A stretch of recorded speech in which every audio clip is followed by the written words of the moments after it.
every day at the La Siesta, and there's a flag pole in the center of the La Siesta.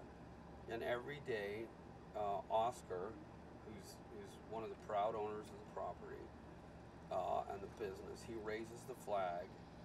Tell us about that. Every morning. How long has he been doing that? Oh my gosh, we've had the pole up now for, I'm gonna say, 2 years, and he had to have his pole, you know. And so he's pretty loyal in raising that flag in the morning and at sunset, bringing it down. Sometimes though he gets a little slow on that, so I have to bring it down before any of the guests start complaining. So is that just mounted in the ground concrete there? Oh yeah, he put that in himself, yeah. He put it in himself? Oh yeah. See, that's what you call a good American. Yeah, he's an excellent American. Yeah, and so now tell us about, actually tell us your full name and give us your title as owner of La Siesta. Yeah. Well, my name is Oscar Steve Rendon. I'm the manager here at La Siesta Campgrounds in Arivaca. And Dad and Mom, Oscar and Eufemia Rendon, everybody calls her Femi, are the owners of the property. And the way we started here was my uncle was an old prospector, my grandfather an old prospector out here, and they had their claims here in Arivaca. I guess it's third generation. And my uncle was the caretaker here. My parents had purchased this property back in the 70s, and this was going to be their retirement home. Well, as I grew older, well, we all moved out of Arivaca area. This was our vacation area, so we lived in Tucson, but would come down here and spend the summers or go with my uncle who did his prospecting, and we would spend the summers a week or two out there. Well, I had moved to LA in '89 and established myself there. Well, with the whole health industry changing, well, my job became obsolete, and I was still subsidizing my businesses in Tucson. Well, when I got laid off, I lost everything. And Dad said, you know, why don't you head back to Arivaca? My uncle had passed away, so the property had stayed vacant for like 5 years. Got here, and I forgot how beautiful it was out here. And so I waited a year and to find out what the community needed. I kept hearing tourists saying, gosh, where can we stay? Where's a nice campground? And Dad's always wanted to open up a campground. So I said, Dad, let's just go for it. So we got our license in 2012, worked on the property for that whole year. We officially opened our gates on 4th of July 2013, and no money. You know, we were broke, and so we started with the campground. Well, obviously no customers. So that was in January. We decided to put us out there, and so I did on Craigslist. You know, first vintage travel trailer show, Arivaca, bring your vintage trailers and cars and show them off. Well, they came. Oh my gosh, they came. So then we opened our gates to the public. And that weekend we had over 900 people coming through the property, so that put us on the map. And we've been busy ever since. So now we're a 5-star campground, and loyal guests from all over the country. And we also have international travelers come and stay as well. They just love the Arivaca, the old west kind of feel to it. So that's why they come. And with the weather, especially during the winter time, the bird watchers, the hunters, the vintage travel trailer people, and just people who just want to get away and get away from the internet, the news, town. Sure, sure. Tell us, you have a lot of interesting guests that stay at the La Siesta. Oh, that we do. Can you think about maybe, tell us about perhaps maybe one of the most interesting experiences you've had as the manager of La Sierra? Oh my gosh, that would probably have to be with Sisters on the Fly. Okay. No men, no pets, and all husbands, boyfriends, all have to stay home, and it's just a group of women who have to come and do it all their own. They got to change their own tires, they got to set up on their own trailers and stuff, and what a group of fun women. I'm allowed to stay because I'm the manager, right? But they're a hoot. We really have a great time with them. Now, so you're here at the park alone, and the Right. park's full of women. Is this an annual thing? This is an annual thing. It's called Fiesta at La Siesta with Sisters in the Fly. How do us single guys get You involved can't. in that? Can't do it. Can't do it. And so now we also have a waiting list for women who want to come, Sisters on the Try. But we're so busy, you know, it's very hard for them to come to stay. We got to fill up the spaces with members first. So, and they're very active. They're kayaking. They're spending money in town. They do workshops here. It's just a great time. They do outdoor movies, and then one Saturday they all get together and do a big potluck, and they all dressed in a Mexican theme, sombreros and dresses and stuff, and they have a great time. Your story with your entrepreneurship and management here, and the circumstances that led you here, is not unique to a lot of Americans, but it's unique to you in the sense that, you know, at a midlife, you Right. felt like you had lost everything, and then decided to come back to Arivaca. And Right. the way you kind of described it to me is that, you know, you lost everything, came here and exercised your freedom to become an entrepreneur. Right, and I was 58 years old when this happened, and I lost everything, everything. So then you have to kind of reinvent yourself. And at 58 years old, I thought, my gosh, what am I going to do? You know, I'm going to have to wait till retirement age and start collecting from Social Security. But in the meantime, I need a way to make some money. So that's why we started the campground, and it has been an experience. I mean, the town really needs it. There's hardly no employment here. La Siesta's being able to hire groundskeepers, housekeepers, maintenance people. We've had guests who have stayed here for a month and then asked if I knew of any properties for sale. We found that for them. Now they live here full time. So I think we've been able to corner the market on the campground, and being a 5-star rating, and that's coming from our guests. It's been amazing, and just in such a short amount of time. Now we're booking a year, 2 years in advance, and a lot of groups want to come in, but we're already committed to the reservations that we have now. Yes. Okay, so let's talk a little bit about freedom and Steve as an American, and the trends that you see in government, whether they concern you, what directions you would like to see our federal government head in. So, for example, as an entrepreneur, you exercise a great deal of freedom by assuming tremendous risk to do what you're doing. There are powers that be, that, you know, regulations and things of that nature. Talk to us about, you know, what it means to you. You seem like a more traditional American. Mm-hmm. What your rights and freedoms as an American mean to you here as the business owner and manager at the La Siesta? Do you see government intruding in places where you don't think they should be? Well, for La Siesta, we try to stay neutral in as far as the politics of it all. Now, for the Board of Security, we really want that, or I should say, I really like the Board of Security.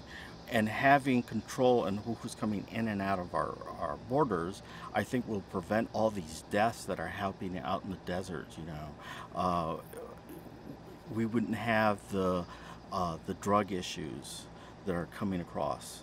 We wouldn't have the people coming through the borders and not being checked. There's health reasons, you know, like TB. What are they bringing in from south of the border? there's a lot of issues out here, but I think it can be manageable if we had more security, and whatever that might be, whatever the government decides that might be.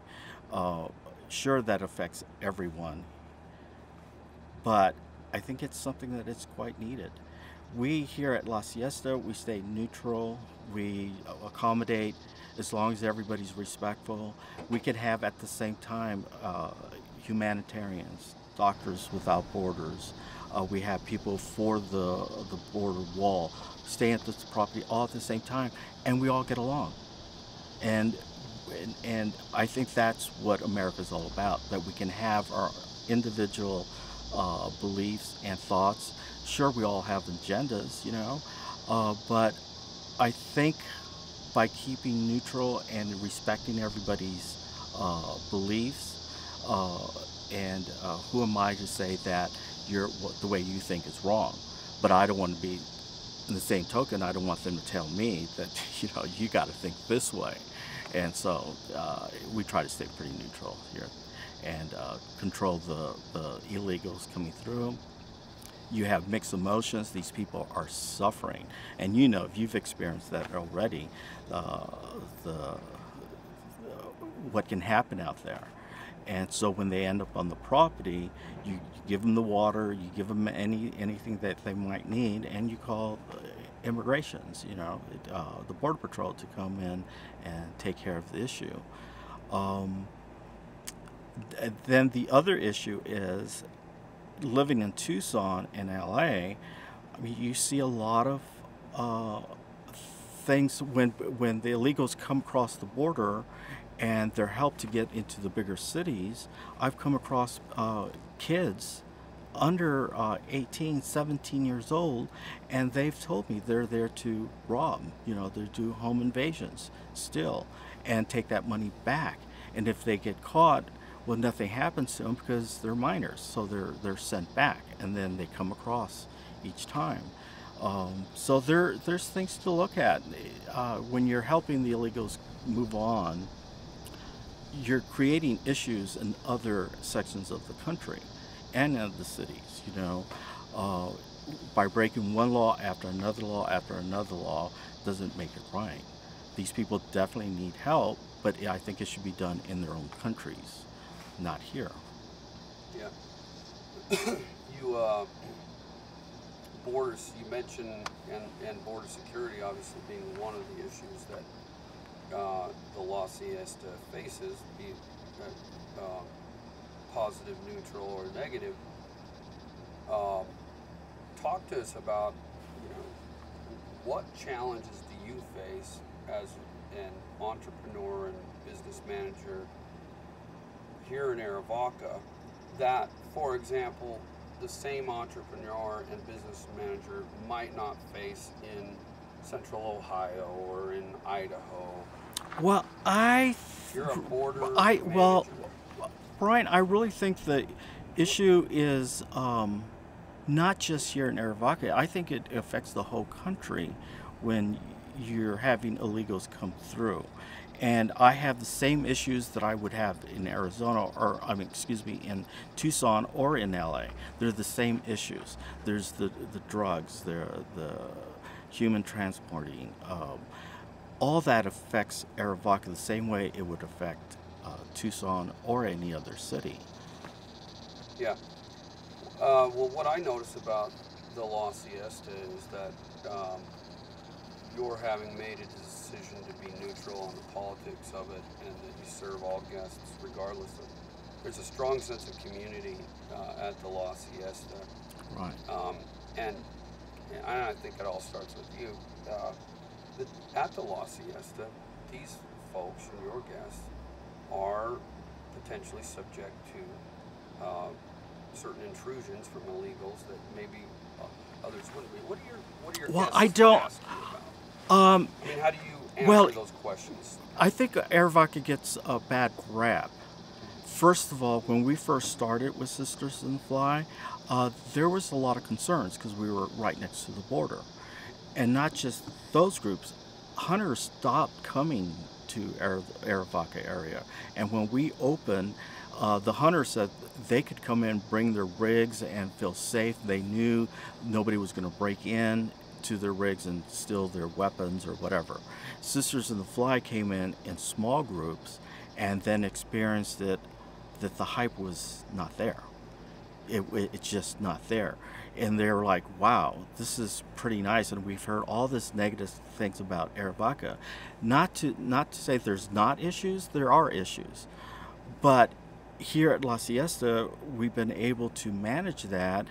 Like I said, we don't get that many illegals coming through the property, but you know they're coming through by leaving their gunny sacks and leaving clothing under the trees and under the bushes and at the washes. Here we've had in the last 4 or 5 months, I don't know, I would say 4 or 5 homes have been raided for halfway houses, drug abuse, meth labs. But you have those problems in every city. So it's just a continuation of people coming through and going to the bigger cities. Here with our clientele, they've experienced all positive, which has benefited the town as well, bringing in that tourist dollars. So we haven't had any issues as far as illegals in the drugs in our little area, because we make it pretty safe. Yeah. Our experience here is that smuggling operations, things of that nature, do have an effect on the town, and that there are differing opinions. And then you, as a prominent manager and host of guests from outside of the area, seem to wind up in a position of community leadership, and have at various intervals. When you're in a position of that leadership, or you're being asked questions by the community or put on the spotlight, you know, what do you try to do? What kind of social policies are you advocating for in your town? Well, you've noticed the town of Arivaca is very passionate in their beliefs, and we've had of course issues of the bar 86ing some groups and wanting us to get involved in that, and we won't get involved in that. We won't 86 unless somebody's doing something illegally or they're breaking the rules. We don't do that. We're here for business to create jobs and bring in tourist dollars, like I said.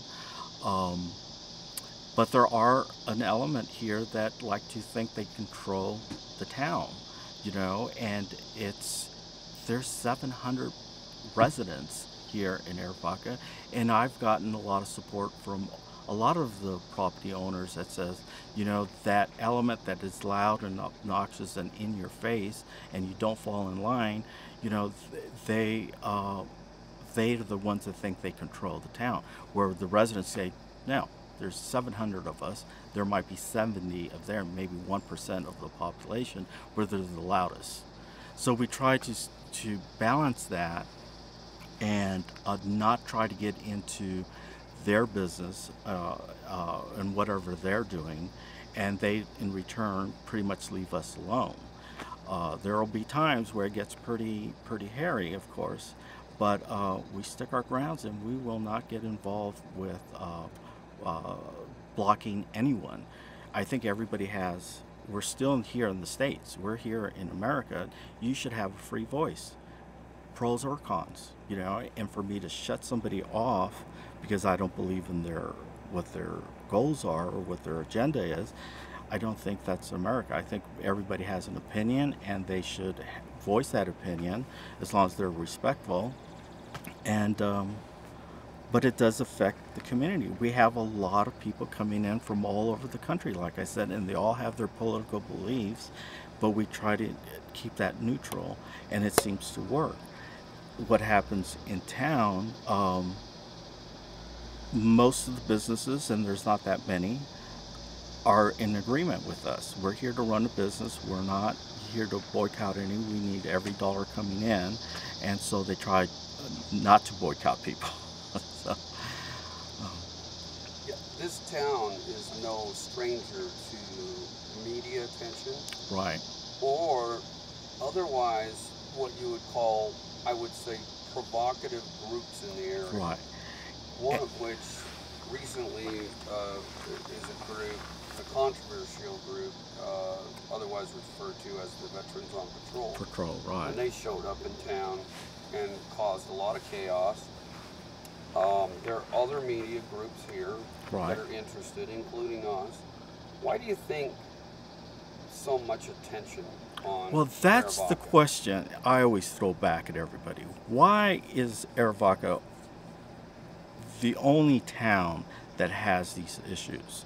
I mean, we have media here, we have bloggers here, we have people coming from all over the world wanting to know the border and the border towns. But with the militia, the Veterans on Patrol, you know, Tim Foley does surveillance out there, and it's so funny that when Tim Foley went to D.C.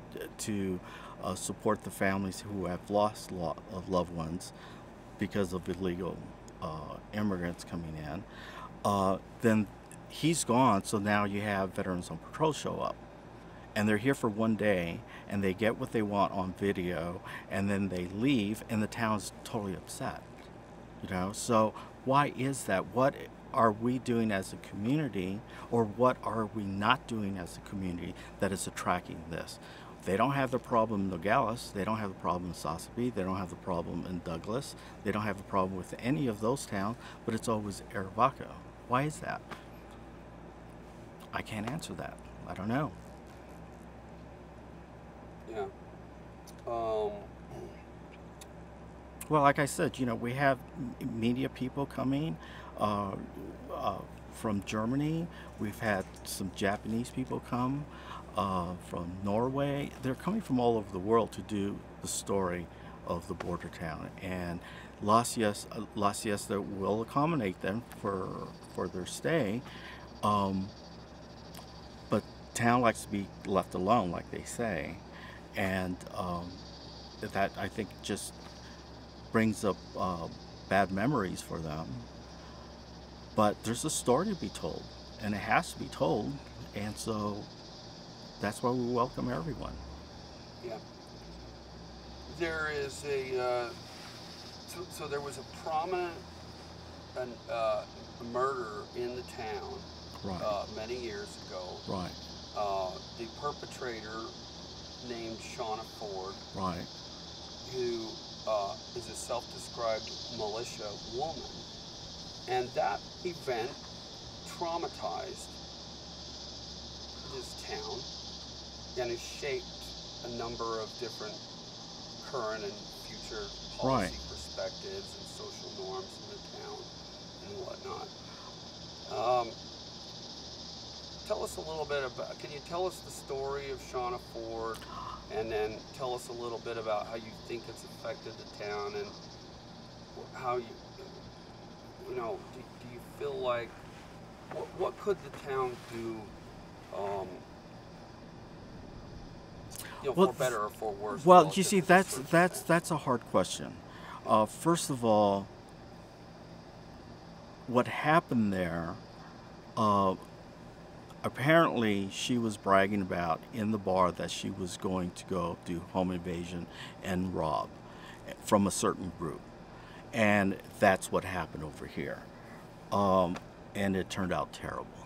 Well, there's a lot of emotions about that, and there's a lot of scars about that. So they're very cautious in who comes in to the Arivaca area. I can't talk too much about it because I don't know that much. I mean, we were here, of course, but that was an incident, was horrible, terrifying. And so the town is traumatized from that. And so they still feel that way when you have different groups come in and they look like militia. They might just be hunters, you know. So they question everyone, which they really, I think it's time to move on and let that go. I'm not saying forget what happened, but it's time to move on. So you mentioned earlier that you were an advocate for enhanced border security of Right. some sort, Right. above and beyond what we have right now. Why do you feel that way, and what makes you put you in Well, that camp? first of all, the ones that are coming through, and they're coming from deep South America, Central America, they're coming from Mexico. These people are going through hardships, and every country that's allowing them come through, there are the cartels, everybody's benefiting from these poor people, and then to be encouraged to come over, where are they going to go?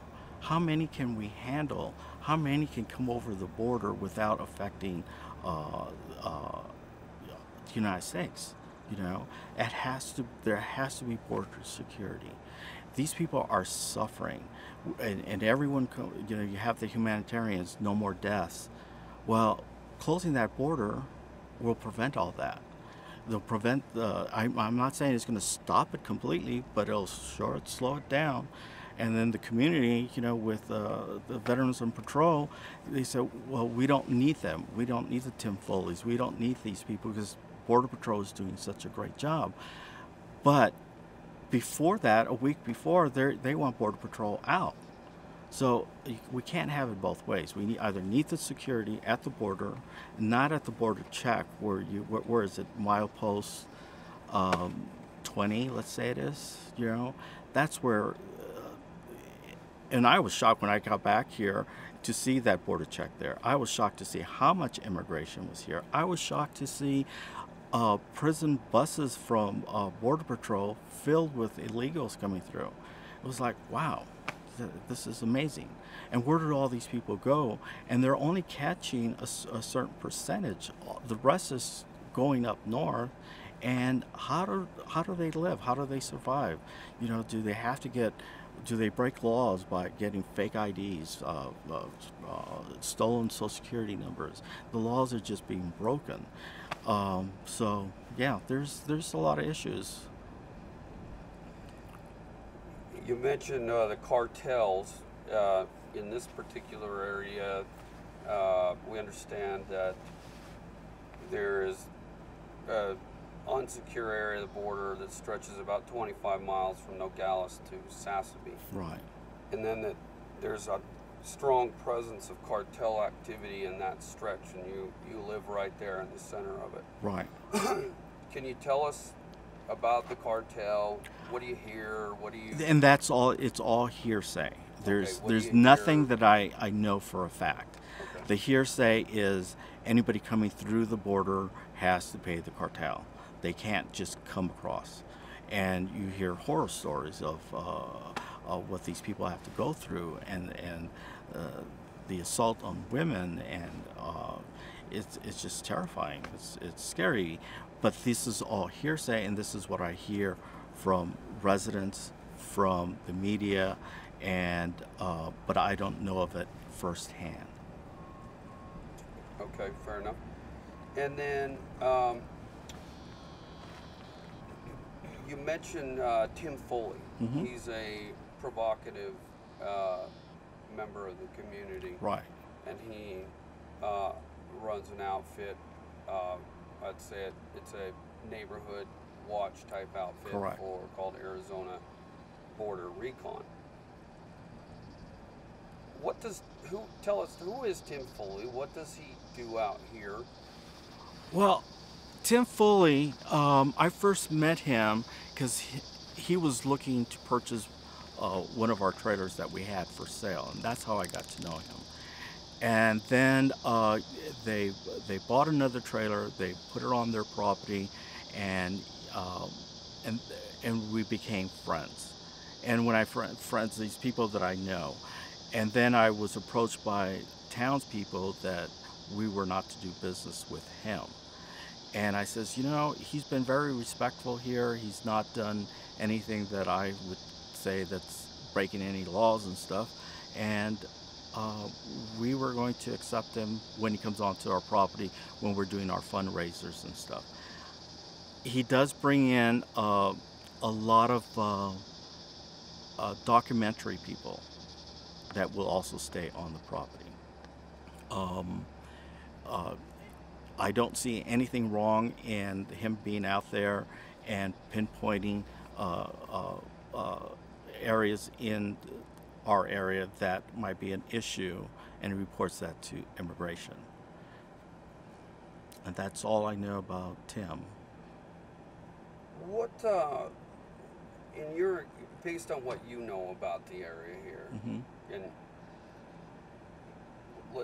you may not consider yourself an expert for the area, but Americans that are watching you consider you to be a lot more of an expert than they are. Right. What kind of unauthorized crossings would you say are occurring? If you were to here in this area, if you were to break it down by percentage, who's coming across the border and for what reasons? Well, years ago, we used to have a lot of migrants come over and to do work, and then they would head back home. Over the years, though, this has all changed. This is not just workers. There is the human smuggling, people forced to carry the drugs across the border. When I first got back here, the first few nights that I was here, there was like 20 of them on my property, and everything was already locked up, so they obviously had to climb the fences and stuff, and so I had to call immigration. And then as we're cleaning the property, you see these gunny sacks of where they would smuggle the drugs, and so this was obviously a drop-off point. So meaning when the property was vacant, they definitely utilized it. Now that we've turned it into a business, they've had to move on somewhere else. They don't utilize this entryway any longer. And the more tourists that we get, it seems like it thins out even more. So the more visitors that we get, the less of the issues that we have when the property was sitting by itself. Do you consider the border in the areas where you live to be secure? No, they're not secure. You're able to come and go freely.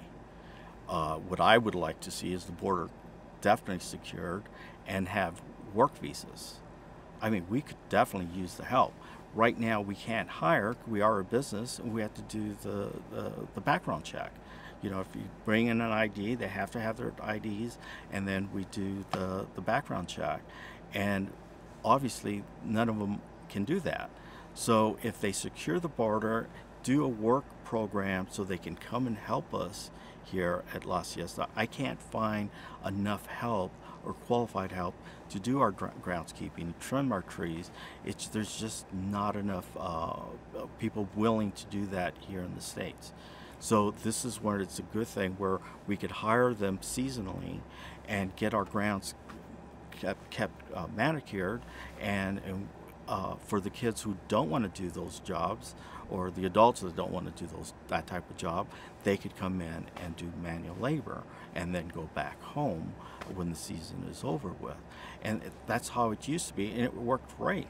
Now every law is being broken, and there's nobody venting these people coming through. That is pretty scary to me. Sounds to me like you're pro-legal, you're pro-immigration, you're pro-legal Very much immigration. so. Very much so. And you're also pro-security. Yes. So you would just like to be able to hire people to help you advance your business, right, that are here under the right circumstances. Right. These, when we used to be able to hire them, Brian, they are hard workers, you know, and never complained. They were just grateful for the job. With E-Verify, though, you can't hire them. So that's my problem, is where do all these people go, and are they being hired under the table? Are they not getting paid the full minimum wage at least, you know? We would love to see the border closed and secure and be able to hire day workers or laborers seasonally. There is a strong presence of Border Patrol in the area. It's really, if I'm not mistaken, really the only law enforcement in the area. Correct. And that's who we call. I mean, before we call the sheriffs or anything, we call Border Patrol. They're here that quick. What? It takes time for the sheriff to come in to this area. We're a good, 30-minute, 45-minute drive from I-19. So it takes a while for them to come down here. And that's too long for us. So we'll call Border Patrol, and they're here that quick. So I've heard different, there's differing attitudes from differing people about Border Patrol themselves. Right. Can you talk a little bit about the community's relationship with Border Patrol and I don't understand the why the community wouldn't want Border Patrol here. I don't understand that, but there are demonstrations, and there are when you're going back into I-19 headed east on Arivaca, once you pass that border check, there's a big sign that says Arivaca, all our towns around here support the Border Patrol, you know, and that's kind of worrisome that they feel that we don't respect our Border Patrol. And I don't know why that is. I don't know why they want them out, and it's truly needed at this time. So, because you're very knowledgeable about the area, I just want to give the viewer a little bit of insight to the geographics of the area here, and with respect to the type of people that are making it through here. You yourself, you're familiar with the mountainous areas leading to the border. Right. Are you able to cross those mountainous areas yourself with hiking boots? I probably could not. And these people are not dressed. They're not. They come in tennis shoes, which, you know, it's really sad. Like I said, that's why I say I have mixed emotion for the ones that are crossing. They're not prepared. They're not well equipped to deal with the elements that are out there. And then if it's raining or it's during the summer where it's hot, over 100 degrees, how can they deal that? I don't see how they can manage walking these terrains, and they've got a long way to go. Yeah, how do you think, myself, I've come across folks down there that are ill-equipped for that kind of terrain down there. How do you think they wind up there so ill-equipped? Well, obviously, where they're coming from, it's not a good living environment, so they're desperate and leaving and coming here for a better life, and they'll take that sacrifice of death and putting their kids and family members.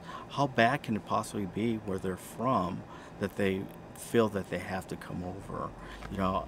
And I don't feel that the cartel or anyone who is helping these people come over are letting them know what they're getting themselves into. You know, they're just it's profitable for them, you know.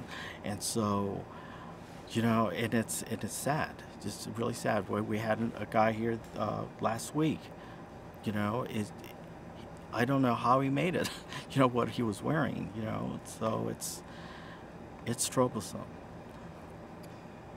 So the La Siesta itself, I guess, I want to give you an opportunity to, you know, reach out to your prospective clients right now. I mean, I can say personally, we've had a great experience in the La Siesta. Right. What message do you want prospective RVers out there? I'm telling you, they will love it here. The people are pretty friendly in Arivaca. The town is very welcoming. To be able to come out here and enjoy the environment, the climate. We have bird watchers, we have the hunters, we have the vintage travel trailer people, and then we have a lot of the, especially around, I would say around January, February, we have a lot of Canadians down here who spend their winters down here, and they love it. So it's pretty safe. It's not as dangerous as everybody says it is. There are some areas you should stay out of if you're not well equipped. You need to stay out of those areas. But here at La Siesta, in the Arivaca area, Ruby, Arivaca Lake, Buenos Aires National Refuge, it's just beautiful. It's a fun little place to be. And at the bar, I mean, they always have live entertainment. The guests will come from Tucson, Phoenix, and stay here at La Siesta, where they go to the little concerts and stuff that they have in town or at the coffee house. And if you're not familiar with the Arivaca area, Right. there's experts like you all over the place. I would imagine that you don't need to worry about that at all because you've got people that will help you. Right, and it's a small town community, so they're there to help. You know, yes, they have the concern about the militia. They have that concern, but that's not the rule of thumb. Here, it's we welcome the tourists. They enjoy it. The tourists will come back. We have guests that come. Some of them come back every month. You know, from Tucson and Phoenix area. They feel safe. They love it, and they stay away from the border. And you do have the people who want to go explore, and they do. And just like you know, you're out there exploring, and you see little things here and there. Sure, that might be an issue, but it's pretty much a nice little vacation getaway. Okay, great message. Next message. So right now you have kind of a platform, and people from various corners of the country will watch this interview and Right. they'll see you right here. I mean, you're smack dab in the center of, you know, what our President Trump considers to be a problem that we need to seal off. Right. What message does Steve have for those Americans that might be watching from New York, from Montana, from Oregon, from Florida, swing states? What message do you have for Americans about border?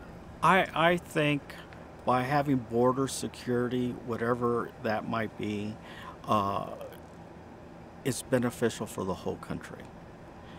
It's not just for our little community, because like I said, they spread out throughout the whole United States, and they're just not coming through the southern borders. I mean, they're being smuggled in cargo containers coming in from the Middle East, or I mean from China, and there's Russians, people overstaying their visas, and that was the biggest problem in LA. You have a melting pot of people coming in and overstaying their visas, or they're here illegally. You have the sweatshops. It's a problem. So it's not a problem that should be ignored. Yes, you're going to upset a lot of people by closing the border and making them come in through our front door instead of our back door. That's the other issue we have. We have a lot of Mexican nationals who have done it correctly and applied for their visas and their citizenship and have done it. Hard work, money, time, and they feel horrible that they went through all this, and then all these people coming in through the back door. You know, they want an explanation as well.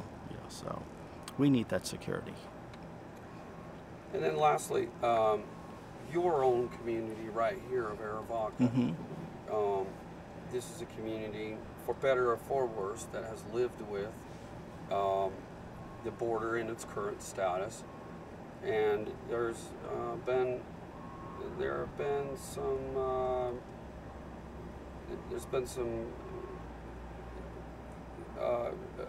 some things happening in town. What message does Steve have for your neighbors in Arivaca, for your friends in Arivaca? How do you want them to perceive you? How do you want them to see the La Siesta? Well, for myself and for La Siesta, we're here to help the community, not hurt the community. We will create jobs. We'll bring in the tourist dollars. We'll make it safe for kids to come and play and have a great time. Families love this. And we're here to help the community. As you know, we do fundraisers, benefits in every event. If we have a big group coming in, it's going to be a fundraiser. And that goes to help the Helping Hearts, Human Resources, the Women's Auxiliary for the Fire District, whoever we can help. And we create jobs for these kids that are in need. You know, there's a lot of poverty here. There's a lot of drug issues, you know, that need to be addressed. But I think La Siesta, by staying neutral and bringing in the tourist dollar, is going to be very beneficial for Arivaca. Now it's up to Arivaca to look at themselves in the mirror and say, okay, what are we doing that it's right and wrong? You know, that's bringing in tension or bringing in the media or bringing the so-called militia. What are we doing as a community that's attracting that? It's fantastic. Steve, is there anything else you guys can think of that we haven't covered? Do you feel like your interview has been fair and representative? Oh yes, I appreciate you giving me this opportunity to show you another side of Arivaca, and you guys are more than welcome. Is there anything that we haven't covered that, if you were on a stage, you just might want some people from outside Arivaca to know? I would just say come and see firsthand what a wonderful place it is. You know. What do you do if you're an outdoor or an RV enthusiast? What kind of activities do you engage in out in Arivaca? Oh, well, there's so much. I mean, we have photography, the horseback riding, we have the guest ranch out by Sasabi, that's that old hacienda. There is, well, the hunting and fishing. And our hunting season starts in October, ends in February, and we are busy with that. There's a lot of motorcycle groups that come in and go up into the hills. It's really an outdoor, back to nature area here. Great. All right. Okay. I think that's great, Steve. Oh gosh. Darn, I could go for another hour. Okay, let's Not do. Not too hard, huh? This is what we try to tell people.